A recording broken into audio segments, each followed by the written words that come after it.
যে তাকে শহীদ করছে সে হলো জাহান্নামী। সে কি জাহান্নামী।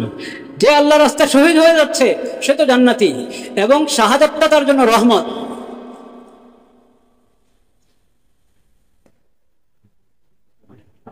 এমনি কাউকে হত্যা করলে সে হত্যা যে কষ্ট, শহীদকে আল্লাহ তাআলা ওই কষ্ট অনুভব করতে দেন না।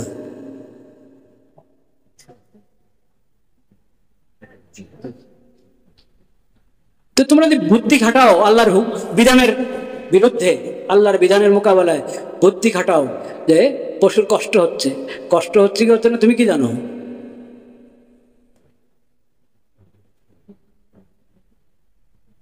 আর আল্লাহ পশুরও খালেক। কোরবানির যে পশু কোরবানিতে জবা হচ্ছে ওই পশুর খালেক কে? মালিক কে? আল্লাহ। আমারও খালেক, আমারও কি মালিক। আল্লাহ আমাকে হুকুম করেছেন, আমি আল্লাহর হুকুম পালন করছি। এটা হলো মুমিনের দেখার বিষয়। এটা হলো মুমিনের দেখার বিষয়। ফালাম্মা আসলামা ওয়াতাল্লাহু লিল জাবিন। কোরআন কারিমে ইব্রাহিম আলাইহিস সালাম এর কোরবানির ঘটনা তো আছে। 23 নম্বর পারা সূরা সাফফাতে ইব্রাহিম আলাইহিস সালামের কোরবানির ঘটনা।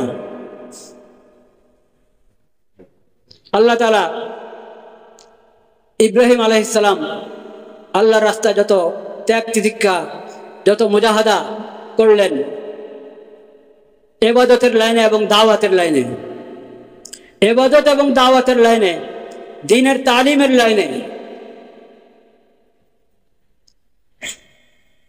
ইব্রাহিম আলাইহিস সালাম যত মুজাহাদা করেছেন ওসব মুজাহাদা মুজাহাদা আল্লাহ রাব্বুল আলামিন কবুল করেছেন। আল্লাহ খুশি হয়ে সুসংবাদ দিলেন ইব্রাহিম আলাইহিস সালামকে, ফাবাশশারনাহু বিগুলামিন হালিম। সন্তান হচ্ছিল না, এমন বয়সে পৌঁছে গেছেন উনি, ওনার স্ত্রী। এখন আর স্বাভাবিক ভাবে সন্তানের কোনো কি নাই, আশাও নেই।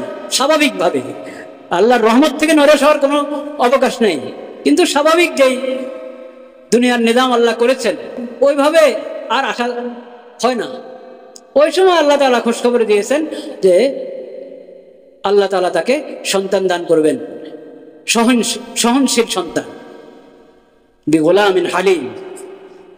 ফালাম্মা বালাগা মাআহুস সায়া, ওই সন্তান হলো। সন্তানের এই পরিমাণ বয়স হয়েছে যে এখন বাবার সঙ্গে চলতে পারে, বাবার কাজে সহযোগিতা করতে পারে। ওই বয়সে পৌঁছার পর যখন সন্তানের প্রতি মহব্বত আরো বেড়ে যায়, হ্যাঁ, ওই বয়সে আল্লাহ তাআলা পরীক্ষা নিয়েছেন ইব্রাহিম আলাইহিস সালামের। স্বপ্নে দেখেছেন সন্তানকে কি করছেন? জবাই করছেন। নবীদের ওহী কি হয়? নবীদের স্বপ্ন কি হয়? ওহী। বলেন নবীদের স্বপ্ন কি?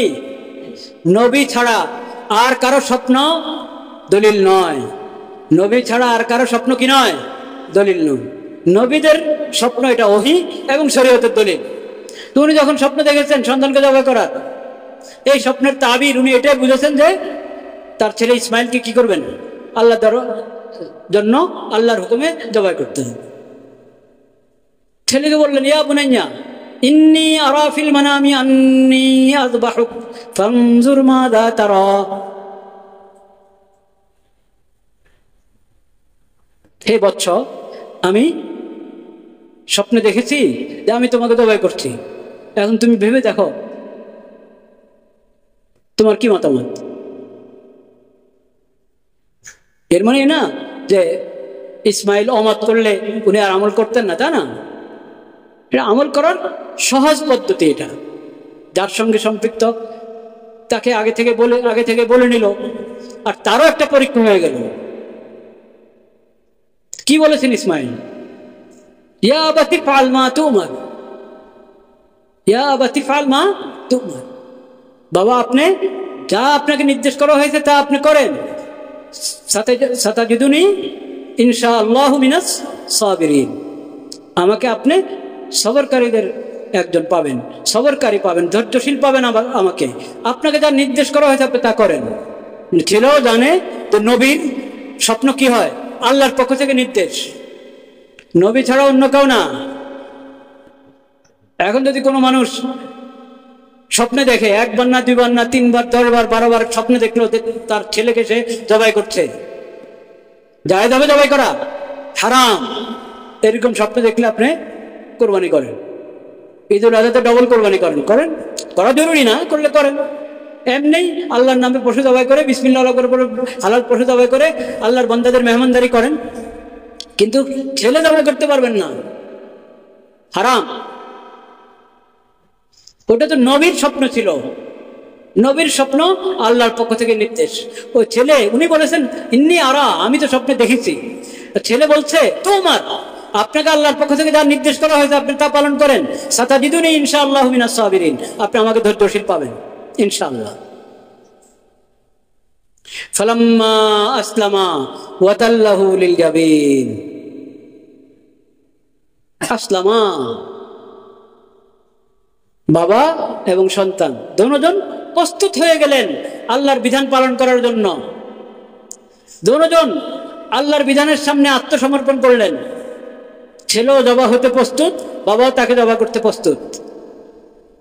ফালাম্মা আসলামা, এবং কাত করে শোয়ালেন ইসমাইলকে, ইব্রাহিম আলাইহিস সালাম। ছুরি চালাবেন, তখন আল্লাহর পক্ষ থেকে আওয়াজ এসেছে, ওহী এসেছে, ওয়ানাদাইনাহু আন্না ইব্রাহিম قد صدقت الرؤيا إنا كذلك نجزي المحسنين। আল্লাহর পক্ষ থেকে আওয়াজ আসলো যে এটা তো পরীক্ষা, এটা তোমার জন্য একটা পরীক্ষা ছিল, তুমি পরীক্ষা সফল হয়েছো, প্রস্তুত হয়ে গেছো তুমি, তোমার ছেলেও প্রস্তুত হয়েছে জবা হতে, তুমি জবা করতে প্রস্তুত হয়ে গেছো, এটা তোমাদের জন্য ইন্না হাযা লাহুয়াল বালাউল মুবিন, এটা পরীক্ষা ছিল, তুমি পরীক্ষায় সফল হয়েছো, তুমি তোমার স্বপ্ন সত্য করে দেখিয়েছ। কি অর্থ? অর্থাৎ আমি সন্তুষ্ট, আমি কি সন্তুষ্ট, তোমাকে যা বলা হয়েছে, এত কঠিন পরীক্ষা, তারপরে তুমি আমল করতে প্রস্তুত হয়ে গেছো, আমি এতে সন্তুষ্ট। কিন্তু সন্তানকে জবাই করতে হবে না, সন্তানের জায়গায় জবাই করার জন্য আল্লাহ তাআলা পাঠিয়ে দিলেন বেহেশত থেকে, দুম্বা পাঠিয়ে দিলেন আল্লাহ তাআলা। সেই দুম্বা ইসমাইলের জায়গায় কি হয়েছে? জবা করা হয়েছে। ওয়াফাদাইনাহু বিযিবহিন আযীম, মহান কুরবানির জানোয়ার জবাই করার জন্য আল্লাহ তাআলা আসমান থেকে পাঠিয়ে, জান্নাত থেকে পাঠিয়ে দিলেন দুম্বা, ওই দুম্বা জবাই করা হয়েছে।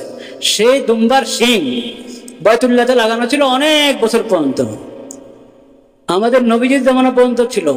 নবীজির ইন্তেকালের পরে কোনো এক সময় একটু বাইতুল্লাহর মসজিদে হারামের ওখানে আগুন লেগেছিল, সেই দুর্ঘটনায় ওই শিংটাও পড়া গেছে।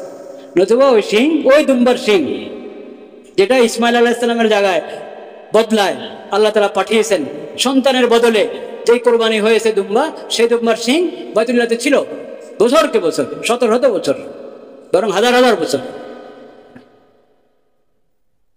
এটা হলো কোরবানি। তাইলে আরেক শিক্ষা কি পেলাম, যেটা আগেও আমরা আলোচনা করেছি, আসলামা, আল্লাহর বিধানের সামনে কি আত্মসমর্পণ। কঠিন থেকে কঠিন বিধান, সন্তানকে জবাই করে দেওয়া। এমন সন্তান 80-90 বছর পরে যে সন্তান পেলেন, এবং এই বয়সে যে উঠতি বয়স, এখন বাপের সহযোগী হয়ে বাপের সাথে এদিকে যায় সেদিকে যায়, ওই বয়সে যখন দোনো দিক থেকে পুরো আকর্ষণ একজনের আরেকজনের প্রতি, ওই সময় আল্লাহর হুকুমের সাথে জবাই করে, প্রস্তুত জবাই করতে। তো আল্লাহ এই পরীক্ষা তো আর আমাদের থেকে নেন নাই, নিয়েছেন না, নেবেন কখনো না। সন্তান জবাই করো, এই পরীক্ষা নেন নাই। কিন্তু আমাদের পরীক্ষা কি? আল্লাহর বিধান মেনে চলা, আল্লাহর বিধান মেনে চলা। সন্তানের বিষয় আল্লাহর পরীক্ষা আছে, সন্তানের বিষয় আল্লাহর কি আছে? পরীক্ষা আছে। বলেন তো কি পরীক্ষা সন্তানের বিষয়? সন্তানের বিষয় আল্লাহর পরীক্ষা নাই? হ্যাঁ আছে। ইন্নী নাযারতু লির-রহমানি আলেম উম্মে, হ্যাঁ, নাযারতু লাকা মা ফি বাতনি মুহাররারা। সন্তানের বিষয় পরীক্ষা হলো তুমি সন্তানকে আল্লাহর জন্য ওয়াকফ করে দাও, সন্তানের লালন পালন, সন্তানের ভবিষ্যৎ আল্লাহর বিধান মোতাবেক নির্ধারণ করো। এটা হলো সন্তানের ব্যাপারে পরীক্ষা। সন্তান কোরবান করতে হবে না, সন্তান আপনার, কিন্তু এই সন্তান যদি আপনার কবরে কাজে আসতে হয়, হাসরে এই সন্তান যদি আপনার কাজে আসতে হয়, জান্নাতে এই সন্তান যদি আপনার কাজে আসতে হয়, তাহলে নিয়ম কি? এই সন্তানকে আল্লাহর জন্য কি করে দিবেন? অক্ফ করে দিবেন, অক্ফ, আল্লাহর দ্বীনের জন্য অক্ফ করে দিবেন।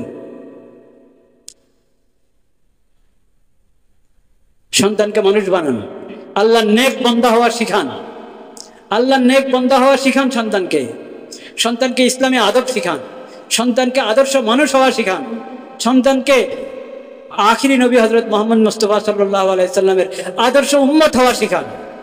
মাদ্রাসা ভর্তি করে আলেম বানান বা না বানান, মৌলবী বানান আর না বানান সেটা আপনার ইচ্ছা, কিন্তু আল্লাহর বান্দা হিসেবে তাকে গড়ে তোলেন। আখিরি নবী আদর্শ উম্মত হিসাবে তাকে গড়ে তোলেন, একজন আদর্শ ইনসান হিসেবে, আদর্শ মানুষ হিসেবে তাকে গড়ে তোলেন। এরকম করলে আপনি তাকে দিনের জন্য অক্ষ করে দিলেন। কলেজ ভার্সিটিতে পড়াচ্ছেন আপনি তাকে, যদি তার ঈমান আমল ঠিক থাকে, ঈমান আমল কি থাকে? ঠিক থাকে, তাহলে আল্লাহর দিনের, আল্লাহর মাখলুকের সেবা করতে পারবে কি পারবে না? সে পারবে, জাতির সেবা করবে, দেশের সেবা করবে। কলেজ ভার্সিটিতে পড়া নাজায়েজ না, কলেজ ভার্সিটিতে পড়া নাজায়েজ না, অর্থাৎ জাগতিক জ্ঞান বিজ্ঞান শিখা নাজায়েজ না, ওটা জায়েজ। কিন্তু জাগতিক জ্ঞান বিজ্ঞান শিখতে হবে এমন ভাবে যাতে নিজের ঈমান নষ্ট না হয়, ঈমান নষ্ট না হয়। জাগতিক জ্ঞান বিজ্ঞান এমন ভাবে শিখতে হবে যাতে নিজের সিরত নষ্ট না হয়, আখলাক নষ্ট না হয়, চরিত্র নষ্ট না হয়, ওইভাবে জাগতিক জ্ঞান বিজ্ঞান শিখতে হবে। জাগতিক জ্ঞান বিজ্ঞান শিক্ষা করা এটা দোষের কিছু না, এটাও একটা কাজ, এটাও একটা কাজ, এটার জরুরতও আছে। শরীয়ত কখনো এটার জরুরতকে অস্বীকার করে নাই, কিন্তু শরীয়ত বলে তুমি জাগতিক জ্ঞান বিজ্ঞান বেঈমানদের তরিকায় শিখো না, জাগতিক জ্ঞান বিজ্ঞান ঈমানদারদের তরিকায় শিখো। জাগতিক জ্ঞান বিজ্ঞানের মনীষী, মুসলমান মনীষী আগের যুগে ছিল কি ছিল না? ছিল। আরে আপনারা জেনে অবাক হবেন, বা অনেকে অবশ্যই জানেন, পশ্চিমাদের যত বিজ্ঞানের উন্নতি ও সব কিছুর গোড়াতে হলো মুসলিম মনীষীদের অবদান। বলেন সুবহানাল্লাহ।